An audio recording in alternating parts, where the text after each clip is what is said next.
حضرت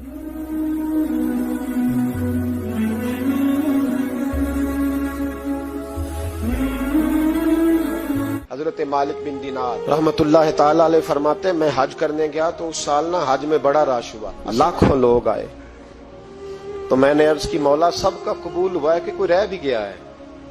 تو فرماتے مجھے خواب آئی اور بتایا گیا لاکھوں کا قبول ہو گیا۔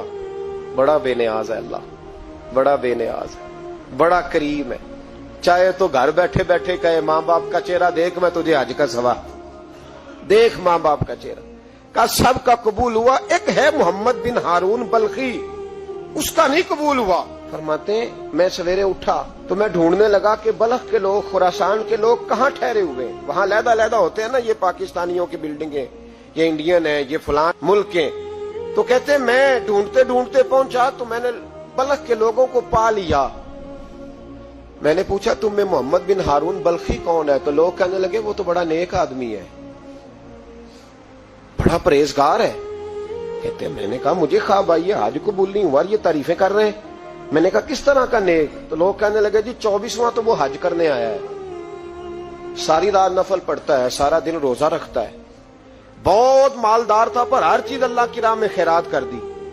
فرماتے میں نے کہا وہ کہاں ہے؟ کہنے لگے پہاڑ کے پیچھے خیمہ اس نے لگایا ہے، وہاں اللہ اللہ کر رہا ہے۔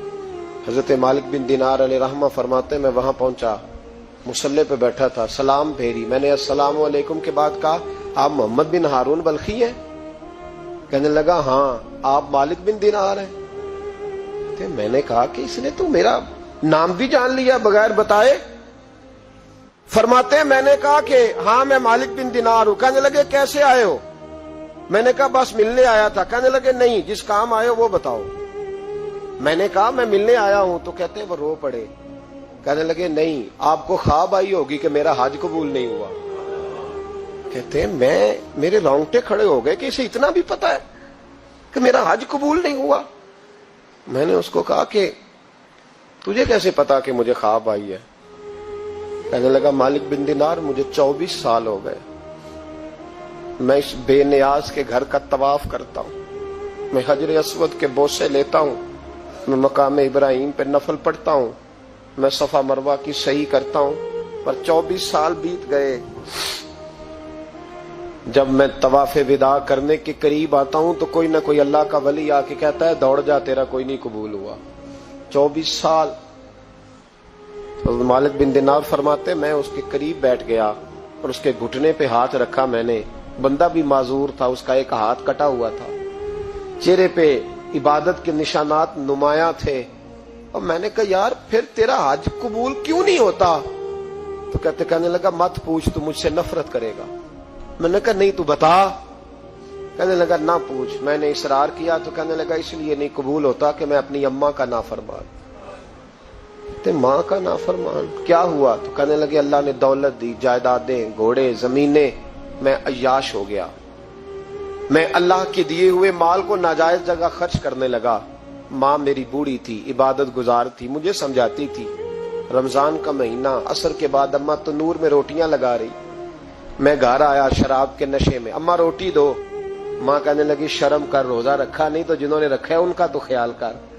کہتے ہیں یہ لفظ میں نے سنے تو ماں کو ایک تھپڑ دے مارا، اماں جلتے ہوئے تندور میں گر گئی، لوگوں نے مجھے کمرے میں بند کر دیا۔ کہتے ہیں ساری رات میں شور سنتا رہا پر نشے میں پڑا رہا۔ اگلے دن ظہر کے بعد آنکھ تب کھلی جب میری بیوی الماریوں سے کپڑے نکال گئی تھی۔ میں نے کہا کہاں جا رہی ہو؟ کہنے لگی میکے جا رہی ہوں، میں ماں کے قاتل کے ساتھ وقت نہیں گزار سکتی۔ میں نے کہا ماں قتل ہو گئی؟ کہا ہاں، رات 9 مہینے تجھے پیٹ میں رکھنے والی اور چھاتی کا دودھ تیرے گلے میں اتار کے پالنے والی تیرے ہاتھوں قتل ہو گئی۔ کہا کدھر ہے میری ماں کی میت؟ کہا دفن کر دیا۔ بتایا کیوں نہیں؟ کہتے مرتے وقت کہہ گئی تھی اسے میرا منہ نہ دکھانا، میرے جنازے کے قریب نہ آئے۔ کہنے لگا میں اسی وقت اٹھا جس ہاتھ سے ماں کو مارا تھا، کلاڑا لے کے ہاتھ کاٹ دیا، جائیدادیں، گھوڑے، مکانات خیرات کر دیے۔ ساری رات نفل پڑھتا ہوں، سارے دن کے روزے رکھتا ہوں، ہر سال حج کرتا ہوں، عرش کا مالک معاف نہیں کرتا۔ حضرت مالک بن دینار کہتے ہیں میں نے بھی ایک تھپڑ مارا، میں نے کہا تو اسی قابل ہے، تجھے معاف نہ کیا جائے، کبھی تجھے معافی نہیں ملے گی۔ کہتے ہیں میں ہو کے آیا، وہ روتا رہا، تڑپتا رہا، میں سویا گھر آ کے تو مجھے مصطفیٰ کریم علیہ السلام کا دیدار نصیب ہو گیا۔ نبی پاک صلی اللہ تعالی علیہ وسلم نے فرمایا مالک تو اسے کیوں مایوس کر آیا ہے اللہ کی رحمت سے، کیوں کہہ آیا ہے اسے؟ میں نے کہا حضور اتنا بڑا قاتل ماں کا کیسے معافی ملے گی؟ تو محبوب فرمانے لگے اس کی ماں کی وجہ سے ہی اسے معافی ملے گی، ماں کی وجہ سے۔ حضور کس طرح؟ فرمایا ماں قیامت کے دن اس کے خلاف مقدمہ دائر کرے گی، کہے گی اللہ اسے پوچھ میرا جرم کیا تھا، مجھے کیوں جلا کے مارا؟ رب بات سنے گا اور پھر کہے گا اٹھاؤ اس کے بیٹے کو۔ ماں او بچے کی ماں بھیجے نا اب تیرے بیٹے کو سزا دے، کہے گی یا اللہ سخت سزا دے، تو رب کریم فرمائے گا اٹھاؤ اسے جہنم میں لے جاؤ۔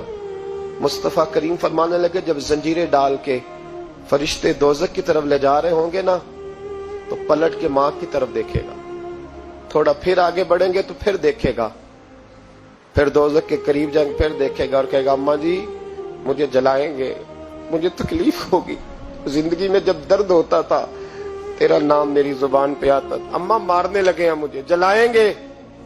میرے مصطفیٰ کریم فرمانے لگے وہ ماں اسے جلا کے مار دیا، وہ میدان محشر بول پڑے گی، کہے گی اللہ اے اللہ اے اللہ۔ رب کریم فرمائے گا کہ عرض کرے گی مولا میں نے معاف کیا تو بھی اسے معاف کر دے۔ اللہ فرمائے گا اس نے تو جلا کے مارا، تو کیوں نہیں جلنے دیتی؟ حالانکہ اللہ سب جانتا ہے، کہے گی مولا میں تو ماں ہوں نا، کیسے موقع دوں؟ تو میرے محبوب فرمانے لگے مالک اللہ اسے اس کی ماں کی وجہ سے